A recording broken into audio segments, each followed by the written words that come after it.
Imagine trying to explain Conor McGregor versus Max Holloway 2 to somebody who has no idea who these two gentlemen are or what this fight means.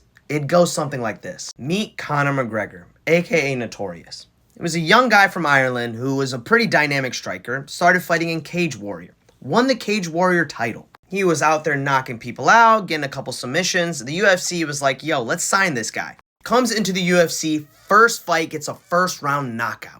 Then he gets his second fight, fights a young guy named Max Holloway. McGregor's used to finishing all of his fights, but this fight he goes to decision and wins. And then he has 3 more fights, and they're all performance of the night fights, all finishes, including Dustin Poirier. Now this man starts to talk his talk and walk his walk. Very confident. This man is actually saying whatever he wants and is putting it out and showing that, yo, I can fucking do this. And then he gets an opportunity against Chad Mendes for the featherweight belt, and he fucking wins. Second round finish, this man has the belt, and Conor McGregor's confidence is just there. Then there's the Jose Aldo.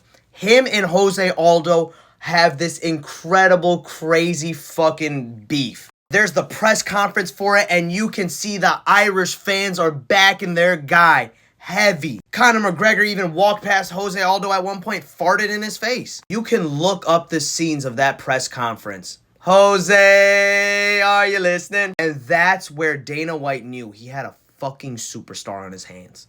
A fucking superstar. I mean, prior hand too, a little bit. But this was the moment where we were like, oh my God.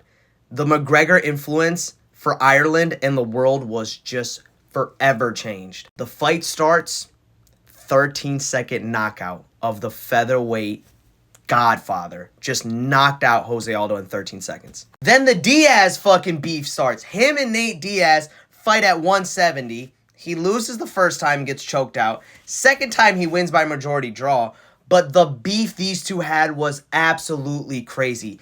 I mean, the trash talking was iconic between the two. I mean, it was fucking hilarious. But this was up at 170, so not too much because, you know, McGregor went straight from 145 to 170, which is kind of a crazy jump. Then he comes down to 155. And that's where, get him his double fucking belt. Knocks out Eddie Alvarez, round 2, and is now the featherweight and lightweight champ.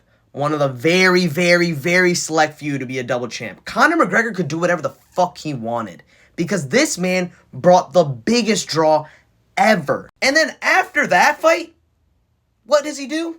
He fights Floyd Mayweather for boxing. The world is Conor McGregor's. He can do whatever he wants. He has all the money, the fame. He is the biggest star in the fucking world. He loses the boxing fight, and then he calls out Khabib.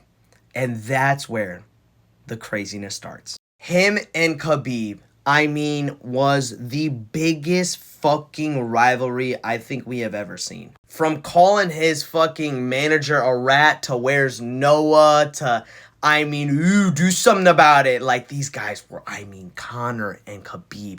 That's the press conference we all miss because it was so fucking hated. Like, pure hate. I mean, this was crazy. After one of the press conferences, I'm pretty sure Conor McGregor went to the bus of Khabib and threw a fucking, like, chair or something, shattered the window of the bus. It's a very iconic moment. Fight starts, and I mean, come on. Khabib drops him, hurts him, gets a sub as well, and he doesn't let go. Like, the sub, he does not let go, and, like, they have to, like, force Khabib off. Khabib takes out his mouthpiece, throws it at Conor's fucking corner. History. Then McGregor fights against Donald Cerrone, knocks him out in the first round. Fine. Then the Dustin Poirier, I mean, the shit talk that was there as well against Dustin. Your wife is in me DMs. He didn't check one of them. And that's the big problem. The injury that Conor McGregor had was so fucking disgusting. It snapped his shin or his leg. Just watch it. Do what you want. It looked really bad. And that was 2021. Then Conor McGregor was on The Ultimate Fighter a few years ago. And he never got a chance to fight because he kept getting postponed. Conor McGregor, in the last 5 years, has made a movie, Roadhouse, tried running for president of Ireland, was dealing with a lot of stuff outside of the octagon, had his own alcohol promotion, He's just been partying. He's been on a yacht. He's been juicing, and he hasn't been fighting. And all of a sudden now, Conor McGregor is back. He's not fighting Michael Chandler. On Kalshi, I'm showing you this because people believe in Conor McGregor going up slowly but surely. But who is this? Who is this? Meet Max Bless Holloway. My fucking GOAT. Yeah, Conor McGregor brought most of the money into the UFC. Yeah, Conor McGregor has some of the most iconic moments in the UFC. Conor McGregor was one of the most highest paid fighters in the UFC. Yeah, I don't care. It's Holloway's time now. From Hawaii, 34 years old, Max Blessed Holloway is a fucking story. Grew up with a lot of hardships in his life. Max Holloway learned how to fight through a fucking UFC video game. Came into the UFC as a very young kid, and his first fight was Dustin Poirier. He lost by armbar, which sucks, and then he got a 3-fight win streak, which was good, and then he lost to one person by split decision, then Conor McGregor. After that, it was fucking wraps, because Holloway went on an insane winning streak. Nicknamed the Blessed Express, this guy was a fucking problem to deal with. High volume, high striking, one of the best chins in the UFC. He went on a 9-fight win streak, just racking up wins, getting some finishes and stuff like that. Very good in the striking department. Then he fights Anthony Pettis and wins in the 3rd fucking round and is the belt holder. Then at featherweight, he fights Jose Aldo. In Jose Aldo's fucking home. In Brazil, Max Holloway gets a 3rd round finish. A huge win. That's where everyone's like, oh my god, Max Holloway's a fucking problem. Then they fight again in Detroit, which if I knew I liked MMA at the time, I would have been at. But they fight in Detroit, Holloway wins. Then Holloway fights Brian Ortega.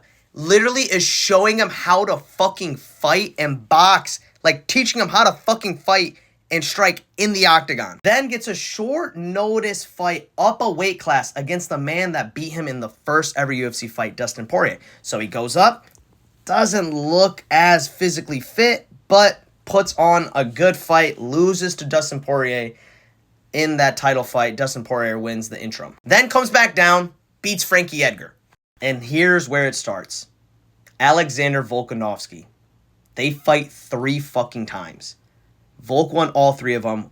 Definitely won the 3rd one. First one was close. Second one, very, very, very close. So he loses 2 times to Alexander Volkanovski. Then he fights Calvin Kattar in one of the most dominant fucking fights you have ever seen.